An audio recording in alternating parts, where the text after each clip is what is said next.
Hi everyone. तो हम आज से स्टार्ट कर रहे हैं डेटा स्ट्रक्चर्स का कोर्स। ओके। सो मैं ज़्यादा प्रेफर करूँगा कि आप लोग जो डेटा स्ट्रक्चर्स हैं, फिर जो भी कम्पिटिटिव प्रोग्रामिंग का कोई भी अगर आप कोड वोड लिखते हो तो आपको वो सी प्लस प्लस में प्रेफर करना चाहिए, क्योंकि सी प्लस प्लस काफ़ी स्ट्रॉन्ग होती है, काफ़ी ज़्यादा फास्ट होती है और कम्पिटिटिव प्रोग्रामिंग के पॉइंट ऑफ व्यू से complexity space complexity and time complexity के हिसाब से अगर देखा जाए तो काफ़ी अच्छा होता है। ठीक है। तो like you will be having very less chance of getting TLE और anything like that, और काफ़ी ज़्यादा अंडरस्टैंडेबल लैंग्वेज भी होती है। तो आज से हम शुरू करेंगे सी प्लस प्लस के बेसिक्स को। Okay. So welcome to our playlist and let's get started. तो देखो यार, मेरे पास में सबसे पहली चीज़ जो आती है सी प्लस प्लस के बारे में, मैं ज़रा देखता हूँ उसे। ठीक है। तो यार देखो, सी प्लस प्लस के बारे में अगर मैं बात करता हूँ तो ये तुम्हारी पहली बात तो ये है कि तुम्हारी सी से डिफरेंट कैसे है। ठीक है। तो देखो यार, सी प्लस प्लस में क्या होता है तुम्हारे पास में, सी प्लस प्लस में तुम्हारे पास में क्या होती है कि सी प्लस प्लस में ये तुम्हारी एक ऑब्जेक्ट ओरिएंटेड प्रोग्रामिंग लैंग्वेज होती है। ठीक है। ऊप्स बेसिकली कॉन्सेप्ट फॉलो होते हैं, और लेकिन सी में क्या होता है कि ये चीज़ें नहीं होती हैं। ठीक है। अगर तुम सी प्लस प्लस की बात करते हो तो यहाँ पे तुम्हारी डायनामिक मेमोरी एलोकेशन होती है। ठीक है। Dynamic memory allocation. ओके। अब देखो यार, डायनामिक मेमोरी एलोकेशन होती क्या है ये मैं तुम्हें बताऊंगा। ठीक है। ये मैं तुम्हें बताऊंगा बाद में। अभी तुम ये देखो कि डायनामिकली मेमोरी एलोकेशन होती क्या है। ठीक है। तो इसमें अगर मैं क्या करूँ कि जस्ट एक बात समझ जाओ कि लाइक एक होती है स्टैटिक मेमोरी एलोकेशन और एक होती है डायनामिक मेमोरी एलोकेशन। ठीक है। तो like these are basically the two parts of memory. ठीक है। ये तुम्हारे दो पार्ट्स होते हैं मेमोरी के। डायनामिक मतलब कहीं एक रैंडम जगह पे जा कर के और तुम्हारा कहीं पे लाइक कोई भी एक स्पेस बना देना। ठीक है। कोई भी एक मेमोरी स्पेस बना देना बेसिकली। ठीक है। तो अपन उसे डायनामिक मेमोरी एलोकेशन कहते हैं। स्टैटिक में क्या होता है कि ये तुम्हारा लाइक तुम्हारा जो तुम्हारा इस वक्त जो तुम्हारी मेमोरी है। ठीक है। अगर तुम वहाँ पे कॉन्टिगुअस एलोकेशन करना चाहते हो, ठीक है, ये सारी चीज़ें करना चाहते हो। ठीक है। लाइक इन द फ्लो अगर तुम करना चाहते हो कोई एलोकेट मेमोरी को, तो उसे अपन स्टैटिक मेमोरी एलोकेशन बोलेंगे। तो इसका लाइक सिंटैक्स क्या होता है। ठीक है। मैं इसका सिंटैक्स एक बार बताना चाहूँगा। तो देखो यार, अगर तुम्हें स्टैटिक मेमोरी एलोकेशन करानी है, ठीक है, तो लाइक अगर तुम लिखते हो इंट ए, ठीक है, तो ये तुम्हारी क्या होती है, ये तुम्हारी स्टैटिकली ये तुम्हारी एलोकेट होती है मेमोरी। अच्छा, स्टैटिकली एलोकेट होने का क्या मतलब हुआ। अच्छा ठीक है, अब इसको मैं फिर से बताऊंगा। देखो, जैसे फॉर एग्जांपल तुम जब भी इंट ए लिखते हो, ठीक है, जब भी तुम इंट ए लिखते हो बेसिकली, तो क्या होता है कि तुम्हारा एक ब्लॉक बनता है। ठीक है। अब इंट का जो साइज होता है वो तुम्हारा 4 बाइट्स का होता है। ठीक है। तुम्हें पता है ये चीज़? ओके। नहीं पता तो अब जान लो। ओके। तो 4 बाइट्स का होता है। तो ये जो मेमोरी है ये तुम्हारी अभी 4 बाइट्स की तुम्हारी कहीं पे एलोकेट हो गई, यानी कि अब ये रिजर्व्ड स्पेस है कहीं का। ठीक है। ये रिजर्व्ड स्पेस है, 4 बाइट्स जो है अब वो तुम्हारा रिजर्व्ड है। ओके। ओके। अब ये ए क्या है फिर। ओके। तुमने इंट तो लिखा, इंट के लिए तो यहाँ पे 4 बाइट्स एलोकेट हो गई, but what is this A. Okay. तो क्या होता है कि इस ब्लॉक का तुमने एक नाम दे दिया है, तुमने नॉमिनेशन कर दिया है इसका, जिसका कि नाम जो है अब इस ब्लॉक का वो तुम्हारा ए है। ओके। ओके। तो अब देखो, अब तुम क्या करते हो कि जब तुम इंट ए बराबर 4 कर देते हो, int a is equal to 4 कर देते हो, तो क्या होता है, ये जो तुम्हारी 4 बाइट्स की मेमोरी है, ये तुम्हारी 4 बाइट्स की मेमोरी है, इसमें जा कर के ये वैल्यू 4 स्टोर हो जाती है, या फिर 5 कर देते हैं ताकि कन्फ्यूज़न ना हो। तो 5 यहाँ पे आके स्टोर हो जाती है। ओके। सो आई थिंक ये सभी को क्लियर होगा। अगर नहीं क्लियर है तो तुम कमेंट में बिल्कुल बता सकते हो मुझे। ओके। ओके। सो ये तो मेरी बात हो गई स्टैटिकली एलोकेशन की। ठीक है। अब मैं बात करता हूँ डायनामिक एलोकेशन की। ओके। ओके। तो देखो यार, जब भी तुम डायनामिकली एलोकेशन की बात करते हो तो यहाँ पे तुम्हारा क्या होता है ना, तुम्हारा यहाँ पे इसका सिंटैक्स भी अलग होता है। अब सिंटैक्स कैसा होता है, देखो मैं सिंटैक्स तुमको बताता हूँ पहले।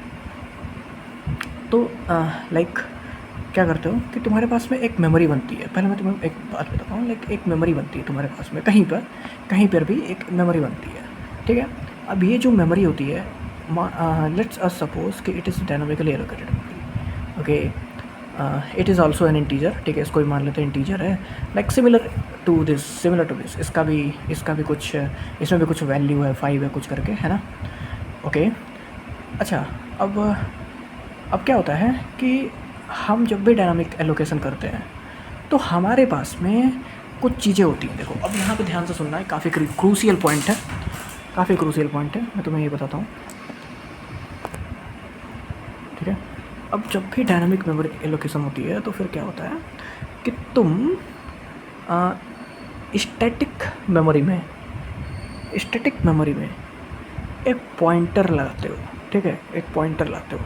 अच्छा, अब पॉइंटर जिन्हें नहीं पता वो क्या होता है, ठीक है, तो पॉइंटर क्या होता है कि ये तुम्हारा किसी भी मेमोरी स्पेस के एड्रेस को कंटेन किया रहता है, ठीक है, मेमोरी एड्रेस को कंटेन किया रहता है। तो इसका क्या मतलब हुआ, लाइक मान लो अगर मैं लिखता हूँ इंट स्टार पी, ठीक है, ये होता है पॉइंटर तुम्हारा, ठीक है, पी जो है वो तुम्हारा क्या है, पॉइंटर है। तो pointer basically points to the address, okay, pointer basically points to the address. तो अब जैसे मान लो मैं लिखता हूँ int star p is equal to new int, ठीक है, तो देखो यहाँ पे ये जो न्यू है ना, ये तुम्हारा एक कीवर्ड है, ठीक है, याद रखना, ये तुम्हारा एक कीवर्ड है, ठीक है, प्री डिफाइंड है बेसिकली।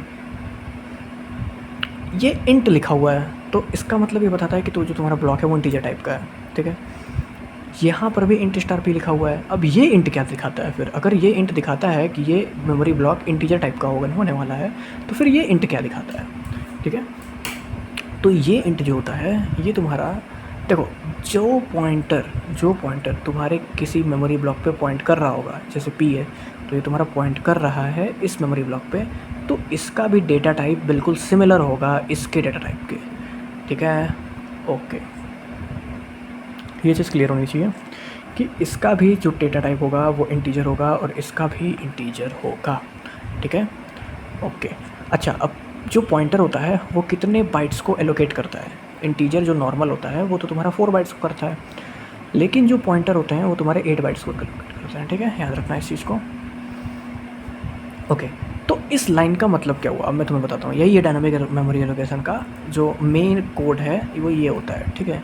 अब इसमें होता क्या है, देखो, ये जो तुम्हारा P है वो तुम्हारा एक पॉइंटर है जिसके अंदर, जो कि तुम्हारा पॉइंट कर रहा होगा बेसिकली एक मेमोरी लोकेशन को।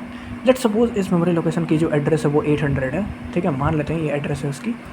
तो P जो ब्लॉक होगा ना उसके अंदर 800 लिखा होगा, ठीक है। अच्छा, समझे तुम, मतलब ये जो ब्लॉक है, इस ब्लॉक का जो एड्रेस है 800 है, ये 800 इसके ब्लॉक के अंदर लिखा होगा, और इसके अंदर जो वैल्यू थी हमारी, जो वैल्यू हमने रखी थी, जैसे मान लो 5 हमने रख रहे हैं तो 5 हो गए, ठीक है। अच्छा, अब मैं अगर स्टार पी लिख देता हूँ तो स्टार पी मतलब क्या होता है, मैं डी रेफरेंसिंग कर रहा हूँ पॉइंटर पी की, ठीक है। इसका क्या मतलब हुआ, D referencing of pointer P, इसका मतलब ये हुआ कि मैं डी रेफरेंस करके मैं पी की वैल्यू अचीव करना चाह रहा हूँ, मतलब पी जिस वैल्यू को पॉइंट कर रहा है, पी जिस मेमोरी ब्लॉक को पॉइंट कर रहा है, मैं उसकी वैल्यू को अचीव करना चाह रहा हूँ। तो उसकी वैल्यू क्या है, 5 है, तो स्टार पी की वैल्यू क्या आएगी, 5 आएगी मेरी, ठीक है। अच्छा, अगर मैं केवल पी की वैल्यू पूछूँ तो क्या है, 800 है, ठीक है, 800 ये है, ठीक है, 800 यहाँ पे। ओके, ये चीज़ आई थिंक काफ़ी क्लियर होगी, ठीक है। ओके, तो अभी के लिए बस इतना ही आज के लेक्चर में, और बाकी हम और देखेंगे, अभी तो केवल स्टार्टिंग है।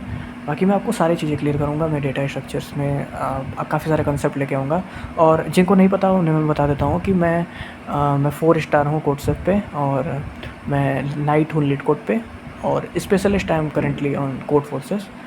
सो yeah, so there will be much more interesting videos will be coming in the future, so just hang on and keep waiting.